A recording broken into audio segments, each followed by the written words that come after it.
వసుదేవసుతం దేవం కంసచాణూరమర్దనం దేవకీ పరమానందం కృష్ణం వందే జగద్గురుం. శ్రీ రాధాకృష్ణాభ్యాం నమ. కృష్ణం వందే జగద్గురుం, అర్జునం వందే జగదేక వీరం. ఓం శ్రీ ధర్మశాస్త్రాయ నమ. స్వామియే శరణమయ్యప్ప. మనము ఈ యొక్క శనిగ్రహము వక్రించి మనకి మీనరాశిలో ఉన్నాడు. మరి కార్తీక మాసం వచ్చేసరికి భక్తులంతా కూడా, అయ్యప్ప స్వామి భక్తులంతా కూడా నల్లని వస్త్రాలు ధరించి మనం అయ్యప్ప స్వామి కొండ మీదకి వెళ్తాం. అయితే ఈ నల్లది అనేటటువంటి వస్త్రాలు అజ్ఞానంలో ఉన్నారు. ఆ అజ్ఞానాన్ని పోగొట్టుకోవడం కోసం మనం అయ్యప్ప కొండకి వెళుతున్నాం, నల్లని వస్త్రాలు ధరిస్తున్నాం, జ్ఞానం ఇస్తాడు అని పండితులు చెప్తూ ఉంటారు. ఇదంతా పక్కన పడేసేయండి. ఇప్పుడు జ్ఞానం ఎవరికి అవసరం లేదు. ఇప్పుడు అందరికి కావాల్సింది ఏంటండి? డబ్బు, భౌతిక లోకంలో ఉన్నటువంటి సమస్యల పరిష్కారం అవ్వాలి. ఇది అయ్యప్ప స్వామి చేయగలడా? ఇది శనీశ్వరుడు చేయగలడా? ఇది ప్రశ్న, డైరెక్ట్ ప్రశ్న. నీకేంటి నాకేంటి, అది ఆ టైప్ అన్నమాట. అయితే ఖచ్చితంగా చేయగలుగుతాడు. ఈ డబ్బులు ఒక్కొక్కళ్ళు అవలేలగా సంపాదించేస్తారు. ఎందుకని? వాళ్ళకి ధనకారకుడు స్ట్రాంగ్గా ఉండడము, లేకపోతే ధనాధిపతి మనకి అక్కడ శుభగ్రహాలు ఉండడము, ధనానికి సంబంధించినటువంటి స్థానాన్ని పాపగ్రహాలు చూడకుండా ఉండడం, ఇలాంటివన్నీ ఉండడం వల్ల వాళ్ళకి ఈజీ ఎర్నింగ్, ఈజీ మనీ వస్తుంది. కానీ చాలామంది చూడండి, మేము ధర్మంగా ఉన్నామండి, చాలా కష్టపడుతున్నాం మేము వృత్తిలో, అయినా సరే ఈజీ మనీ రావడం లేదు, చాలా ఆ జీతం 10,000 సరిగ్గా రావట్లేదు, మేము కృషి చేస్తున్నామండి కానీ ఫలితం ఉండట్లేదని అనేటటువంటి బాధపడేటటువంటి వాళ్ళు చాలామంది ఉన్నారు. అయితే దీనికి కారణం ఏంటంటే మన గ్రహ సంపుటేనండి. ఈ గ్రహ సంపుటి ఉంటే ఇంక ఇంతేనండి గురుగారు జీవితాంతం ఇంతేనా అంటే ఇంతే, మరి తప్పదు. కానీ under special discretion power of lord Saturn and under the special discretion powers of lord Ayyappa, your evil effects can be nullified. అంటే అయ్యప్ప స్వామి తలుచుకున్నా లేదా శనీశ్వరుడు తలుచుకున్నా మనకున్నటువంటి ధనం రావడానికి అవరోధమైనటువంటి గ్రహాలు ఏవైతే ఉన్నాయో వాటిలన్నింటినీ ప్యాసిఫై చేసి ఆ మ్యాలిఫిక్స్ని, ఆ చెడ్డగ్రహాలన్నీ తీసేసి ఏ ఏ గ్రహా అరిష్టస్థానగతా తేషాం గ్రహాణం శుభ ఏకాదశ స్థాన ఫలాభ్యాప్త్యర్థం. ఏ గ్రహాలైతే చెడ్డ స్థానాల్లో ఉన్నాయో ఆ గ్రహాలన్నింటినీ కూడా శుభస్థానాల్లోకి మనం రప్పించగలుగుతాము అని చెప్పేసి ఈ శాస్త్ర వచనం అన్నమాట. కాబట్టి ఆ రకంగా అయ్యప్ప స్వామి 41 రోజులు మనం ఎవరైతే దీక్షగా చేస్తామో, మండల దీక్షతో అయ్యప్ప స్వామి వారి యొక్క ఆరాధన, ఖచ్చితంగా వాళ్ళ యొక్క సమస్యలన్నీ కూడా తీరుపుతాయండి. అయితే ఏమండి, మరి మేము చాలా 18 సంవత్సరాల నుంచి అయ్యప్ప స్వామి దీక్ష చేస్తున్నామండి అని ఒకళ్ళు, 40 సంవత్సరాల నుంచి అయ్యప్ప స్వామి దీక్ష చేస్తున్నామండి అని మరొకళ్ళు, కానీ మా సమస్యలు తీరలేదండి అని నోటితో అంటారు తప్ప, అంటే వాళ్ళ ఉద్దేశంలో మనం ఒక రిలయన్స్ అంబానీలాగా అవ్వలేదు, లేకపోతే ఒక అపోలో హాస్పిటల్ లాగా అవ్వలేదు అని అలా కంపేర్ చేసుకుంటారు. అలా కాదు. 40 సంవత్సరాల క్రితం మీ ఆర్థిక పరిస్థితి ఏమిటి, 18 సంవత్సరాల క్రితం మీ ఆర్థిక పరిస్థితి ఏమిటి, ఈ అయ్యప్ప మాలలు వేసిన తర్వాత ప్రపోర్షనేట్గా మీరందరికీ కష్టాలు తీరిపోయినాయా లేదా అనేది అనాలిసిస్ చేసుకోవాలి. This is practical approach. ఈ ప్రాక్టికల్ అప్రోచ్ని ఇచ్చేదే శనీశ్వరుడు అనమాట. అందువలన శనీశ్వర స్వాముల వారు ఏంటంటే అటానమస్ ప్లానెట్ అని చాలాసార్లు చెప్పాను నేను. స్వతంత్ర నిర్ణయాలు తీసుకుంటాడు. ఆయన ఒకానొక సందర్భంలో ఆయన అహంకరించినప్పుడు, శ్రీ బ్రహ్మ విష్ణు మహేశ్వరుని ఎదిరించినప్పుడు శ్రీమన్నారాయణమూర్తి శ్రీకృష్ణ పరమాత్మల వారు ఆయన అహంకారాన్ని భగ్నం చేస్తాడు. విష్ణుమూర్తి ఆయన కాలు ఎరగొట్టేస్తాడు. ఆ తర్వాత ఆయన పశ్చాత్తాపంతో శనీశ్వరుడు మరి తపస్సు చేసుకొని నవగ్రహాలలోకెల్లా గొప్ప స్థానాన్ని సంపాదించాడు. తన తండ్రి అయినటువంటి సూర్యుడి కంటే కూడా ఉచ్చస్థితిలో ఉండే విధంగా, ఆ గ్రహం ఎత్తులో ఉండే విధంగా ఆయన తన వ్యక్తిత్వ నిర్మాణాన్ని చేసుకున్నాడు. ఆ విధంగా మనందరం కూడా ఇది ఎప్పుడు సాధ్యమవుతుందండి అంటే శని మీనరాశిలో ఉన్నప్పుడు మాత్రమే సాధ్యమవుతుంది. 12 సంవత్సరాలు కాదండి, ఇలా రావాలి అంటే 30 సంవత్సరాలు పడుతుంది ఒక చక్రం రావడానికి. మళ్ళీ 30 సంవత్సరాల దాకా రాదు, 60 సంవత్సరాల వయసు వస్తుంది, ముసలోడైపోతాం. కాబట్టి మళ్ళీ ఇంకొక 30 సంవత్సరాలకు వస్తుంది, 90 సంవత్సరాలు వస్తుంది, పైకి టపా కట్టేస్తాం. అందువల్లనే ఏలినాటి శని, అర్ధాష్టమ శని, అష్టమ శని డేంజర్ అంటాం. మొదటిసారి వచ్చేటటువంటి ఏలినాటి శని ప్రభావం వలన మనకి ఏమవుతుందండి, చక్కగా పొంగులాంటి శని అన్నారు, పైకి వచ్చేస్తాం మనం. ఏమండి, తర్వాత మంగు శని, తంగు శని, పొంగు శని అని అంటాం. మొదటిసారి మన చిన్నతనంలో వచ్చేస్తుంది, దాన్ని ఏంటంటే మంగు శని అంటాం. మంగు శని అంటే ఏంటండి, పడుకుని ఉంటుంది, అంటే స్లోగా వస్తుంది. రెండోసారి ఎవ్వరికైనా సరే ఏలినాటి శని, పొంగు శని అంటే మంచి యవ్వనంలో ఉంటాడు, మదమెక్కిపోయినటువంటి వాళ్ళు కూడా ఉంటారు, యవ్వనంలో కామంతో ఉన్నటువంటి వాళ్ళు ఉంటారు. అటువంటి వాళ్ళందరికీ కూడా పెళ్ళిళ్ళు అవుతాయి, కోరికలు తీరతాయి, బిల్డింగ్లు కడతారు, సంపాదన పెరుగుతుంది. అండ్ ఉచ్చనీచాలు తెలియకుండా, అంటే డబ్బు వచ్చినప్పుడు మనకి మదం ఎక్కుతుంది. మదం ఎక్కినప్పుడు మనకి పేదవాళ్ళు కనబడరు, వికలాంగులు కనబడరు, తర్వాత వీళ్ళు కనబడరు, ఎవరు సాధువులు కనబడరు.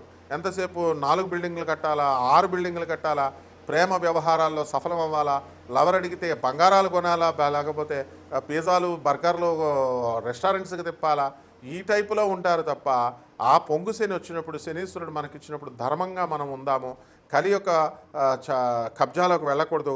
You should not go into the clutches of Saturn, clutches of కలిపురుష.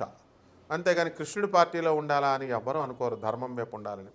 అలాగే 3వ శని వచ్చేసరికి తంగు శని, అంటే ఏం చేస్తుందంటే పడుకోబెట్టేస్తుంది, చంపేస్తుంది మనల్ని. అందువల్ల తంగు, మంగు, పొంగు 3 ఉంటాయి.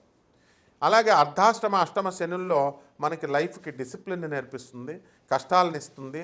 ఆ కష్టాలను ఇచ్చినప్పుడు మళ్ళీ 2వసారి 3వసారి మనం ప్రయత్నించాలనేటటువంటి దాన్ని నేర్పిస్తుంది.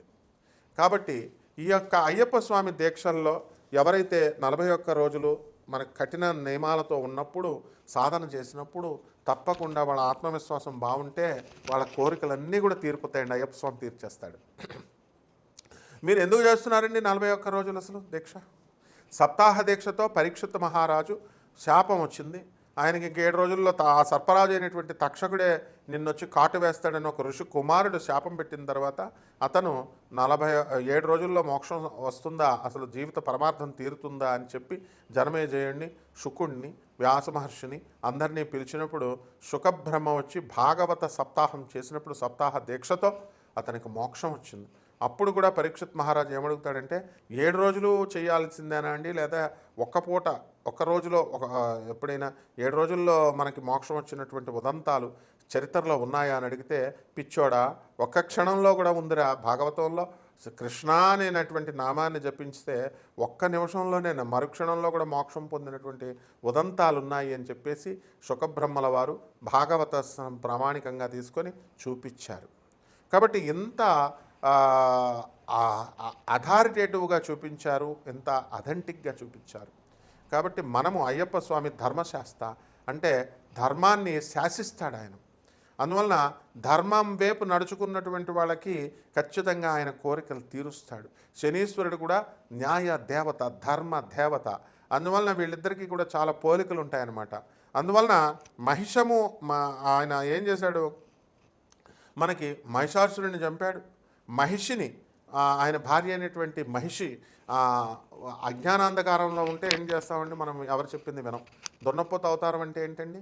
దొన్నపోత అవతారం అంటే వాళ్ళు మూర్ఖత్వం వచ్చేస్తుంది.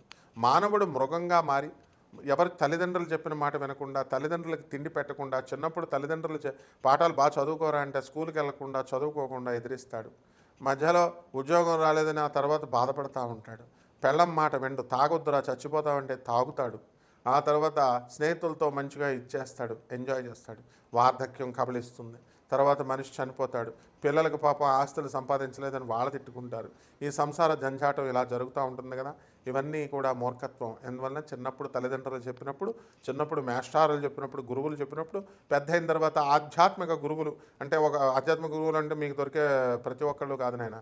జగద్గురువులైనటువంటి ఆదిశంకరులు, వివేకానందుడు, ప్రభాత్ రంజన్ సర్కార్, ఆనందమూర్తి గారు, అలాగే పరమహంస యోగానందుల వారు, ఇటువంటి రమణ మహర్షి, ఇటువంటి మహానుభావులు చెప్పినటువంటి గురువులు చెప్పినటువంటి ఐడియాలజీని మీరు ఫాలో కాకుండా మీ ఇష్టానుసారంగా చేసుకుంటే అప్పుడు ఏమవుతుందండి, కష్టాలు అనేటటువంటివి వస్తాయి. కాబట్టి ఈ రకంగా మనము ఈ మహిషము అంటే అదే అర్థం, మూర్ఖత్వము అని అర్థం. ఆ మనలో ఉన్నటువంటి ఆ మూర్ఖత్వాన్ని, దీనంతటినీ కూడా తొలగించేది శనీశ్వర ఆరాధన, అలాగే అయ్యప్ప స్వామి ఆరాధన. 41 రోజుల పాటు మీరు అయ్యప్ప స్వామి దీక్ష చేయండి. మాల ఏమండి వేసుకోవడం కుదరడం లేదండి అని అంటే ఇంట్లో చేయండి, అయ్యప్ప స్వామి పూజ రెగ్యులర్ పూజ చేసుకోవచ్చు. ఆ విధంగా అప్పుడు ఉన్నటువంటి గ్రహ స్థితులను బట్టి కూడా మనం కనుక చూసుకున్నట్లయితే మనకి ఈ శుక్రుడు తులారాశిలోకి వచ్చాడు, బుధుడు వక్రించి నవంబర్ నెలాఖరికి మరి తులారాశిలోకి వచ్చాడు, శుక్రబుధులు ఇద్దరు కలిశారు. రవి నవంబర్ 15 వరకు రవి తులలో ఉండి ఆ తర్వాత వృశ్చిక రాశిలోకి వెళ్ళిపోవడం జరుగుతుంది. కుజుడు వృశ్చిక రాశిలోనే ఉంటాడు, అలాగే కేతువు సింహరాశిలో ఉన్నాడు. రాహువు మరి కుంభరాశిలో ఉన్నాడు, శని వక్రించి మనకి మీనరాశిలో ఉన్నాడు, కేతువు సింహరాశిలో ఉన్నాడు. ఈ రాశుల యొక్క గ్రహస్థితులన్నీ ఈ రాశుల్లో ఉండడం ద్వారా మనకి ద్వాదశ రాశుల వారికి ఏ ఏ ఫలితాలు ఇస్తారో మనం ఒక్కొక్క రాశి వారిగా మనం తెలుసుకునే ప్రయత్నం చేద్దాం.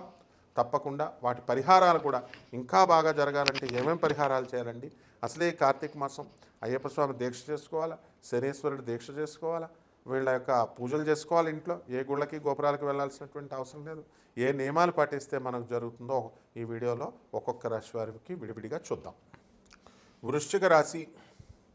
ఈ వృశ్చిక రాశి వారికి అందరికీ కూడా మనకి ఇప్పుడున్నటువంటి గ్రహస్థితి రీత్యా ఈ యొక్క శనిగ్రహ పూజలు కార్తీక మాసంలో, అలాగే ఈశ్వర ఆరాధన, అలాగే మన యొక్క ధర్మశాస్త్ర అంటే అయ్యప్ప స్వామి వారి యొక్క పూజలు మనం చేసుకోవడం ద్వారా ఈ వృశ్చిక రాశి వారి గ్రహస్థితి అస్సలు బాగుండలేదు, కానీ బాగుపడడానికి ఎక్కువ అవకాశాలు ఉన్నాయి. ఈ యొక్క గురుగ్రహము కర్కాటక రాశిలోకి ఉచ్చస్థితిలోకి వచ్చి భాగ్యస్థానంలోకి రావడం ద్వారా అదృష్టాన్ని మీకు తీసుకొస్తుంది. మీ పూర్వీకుల నుంచి రావాల్సినటువంటి ఆస్తుపాస్తులన్నీ కూడా మీకు రావడం జరుగుతాయి. అలాగే ఈ యొక్క చిట్టిపాటల వ్యాపారాలు ఇవన్నీ కూడా మీరు అందరికీ సెక్యూరిటీ పెట్టుకొని ఇవ్వాలి. అలాగే మీ బంధువులు మిత్రులు ఎవరైతే ఉన్నారో వాళ్ళు ఏమండి మేము శ్రీరామ్ చిట్ ఫండ్స్లో చేసాం, లేకపోతే మార్గదర్శి చిట్ ఫండ్లో మేము చిట్టీలు వేసాం, వాళ్ళిద్దరు సూరిటీలను అడుగుతున్నారంటే పాట వేసుకుంది నువ్వు ఇచ్చేది వాళ్ళు, మధ్యలో మా సూరిటీలు ఏంటి అని చెప్పి అడిగి మీరు తప్పించుకోకపోతే కనుక వాళ్ళు కట్టకపోతే నిర్దాక్షిణ్యంగా ఆ చిట్టి పాటల దగ్గర మీరు ఇరుక్కుపోవాల్సినటువంటి అవసరం ఉంటుంది, మీరు కట్టుకోవాల్సినటువంటి అవసరం ఉంటుంది. ఆ విధంగా మీరంతా కూడా ఈ వృశ్చిక రాశి వారికి అసలే అర్ధాష్టమ రాహువు, పంచమ శనిగ్రహ ప్రభావాలు జాగ్రత్తగా చాలా ఎక్కువగా ఉన్నాయి. దానివల్ల అనేక రకాలుగా మానసికంగా చాలా ఇబ్బందులు పడ్డము, మానసికంగా ఆందోళన చెందడము జరుగుతాయి. అదేవిధంగా ఈ యొక్క అర్ధాష్టమ పంచమ శనిగ్రహ ప్రభావం వలన పిల్లలు రీత్యా చాలా ఇబ్బందులు పడాల్సినటువంటి అవసరం ఉంది. పిల్లలు ఎవరైతే అన్లాఫుల్ యాక్షన్స్ చేస్తూ ఉంటారో యాంటీ సోషల్ ఎలిమెంట్స్గా తయారవడానికి అవకాశాలు ఉన్నాయి మీరు పెట్టేటటువంటి గారాబం వల్ల. కాబట్టి అట్లాంటి గారాలు పెట్టకుండా మీరు అనుకున్న పనులన్నీ కూడా అనుకున్నట్లు సాధించుకోవడానికి ఈ కార్తీక మాసంలోనే కాకుండా మిగతా సమయంలో కూడా శనీశ్వరుడికి పూజలు చేసుకోవడము, అదేవిధంగా ఈ ధర్మశాస్త్ర అయినటువంటి అయ్యప్ప స్వామి వారి యొక్క పూజలు మీ ఇళ్లలో చేసుకోవడము. దాని తర్వాత కుదిరినటువంటి వాళ్ళు మాలలు వేసుకున్నటువంటి వాళ్ళు ఎలాగో అయ్యప్ప స్వామి గుడికి శబరిమల వెళ్తారు. ఈ రకమైనటువంటి ఆరాధనలు మీరు చేయడం ద్వారా మీకు బ్రహ్మాండంగా మీకు అనుకున్న పనులన్నీ కూడా అనుకున్నట్లు సాధించగలుగుతారు. ఇక పరిహారాల దగ్గరికి వచ్చేసరికి ఈ యొక్క వృశ్చిక రాశి వారికి రవి కూడా బాగుండలేదు, మనకి వ్యయస్థితిగతుడై ప్రభుత్వం సంబంధించినటువంటి ఈ యొక్క వ్యవహారాలలో మీకు నష్టం కలగడానికి అవకాశాలు ఉన్నాయి. కాబట్టి రవి జపం చేసుకోండి, రవి స్తోత్రాలు చదవండి. రవికి కిలోంపావు గోధుమల్ని ఎరుపు రంగు వస్త్రాలనిచ్చి పేద బ్రాహ్మడికి ఆదివారం నాడు ఉదయం 3 గంటలకు ఇవ్వాలి. 3 గంటలకు ఎవరు రారు కాబట్టి 6 గంటలకి దానం చేసుకోవడం ద్వారా అద్భుతంగా మీకు కలిసి వస్తుంది. అంతేకాదు సూర్య నమస్కారాలు చేసుకోవాలా, రాహు జపం చేసుకోవాలా, అలాగే శని జపం చేసుకోవాలా. అలాగే రావి చెట్టు చుట్టూ ప్రదక్షిణాలు చేస్తూ ఓం రాహవే నమః అంటూ, ఓం శనేశ్వరాయ నమః అంటూ 108 ప్రదక్షిణాలు శనివారం నాడు చేసుకోవాలి.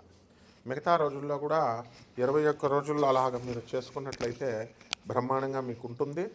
అలాగే ఈ యొక్క నీళ్లు రావి చెట్టుకు వేసుకుంటూ మీరు ముందుకు వెళ్ళాలి. గతం కాలం కంటే ఈ కాలం చాలా బాగుంటుంది. శుభమస్తు.